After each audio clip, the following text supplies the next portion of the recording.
Работа над национальными проектами не останавливается. Одним из уже реализуемых объектов в рамках нацпроекта «Демография», предложено президентом Владимиром Путиным, стало начало строительства в Алекминске спального корпуса на 200 мест для психоневрологического дома для престарелых и инвалидов. Площадь здания составляет более 7 тысяч квадратных метров, стоимость порядка 600 миллионов рублей. Ольга Валерьевна, разрешите установить первую сваю, как говорится, золотую, на место? Первая свая на площадке, где развернуто строительство спального корпуса психоневрологического интерната, торжественно установлена. Событие значимое. В интернате на сегодня проживает 376 человек. 5 лет назад введен в строй спальный корпус. Но, конечно же, этого было мало. Проводится большая работа по изменению стандартов оказания социальных услуг.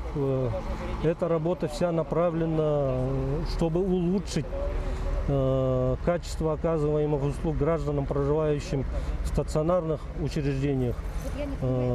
Условия проживания на сегодняшний день, предположим, у нас скученность большая, по 6, по 10 человек в комнатах живут.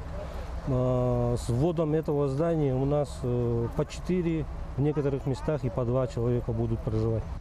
Эти годы вопрос обозначался на всех уровнях и, наконец, благодаря национальной программе демографии и региональному проекту «Старшее поколение», проживающие в интернате получат по-настоящему комфортные условия. Проще будет выполнять свои функции и работникам. Площадь этого здания более 7 тысяч квадратных метров. С проектной стоимостью этого здания более 600 миллионов рублей. Строительство рассчитано на 3 года. Ввод в эксплуатацию здания запланирован в 2022 году. На этом учреждение уже полностью все строительство закончит, будет отвечать всем требованиям санитарных норм, противопожарной безопасности. А мы, коллектив, со своей стороны будем работать над улучшением предоставления качественных социальных услуг.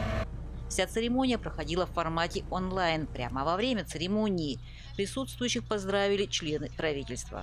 Президентом страны Владимиром Владимировичем Путиным на сегодня поставлена задача забота о нашем старшем поколении. В майских указах президента определены его основные приоритеты. И сегодня на территории Алекминского улуса реализуется национальный проект «Старшее поколение». Елена Фаст, Алекминск.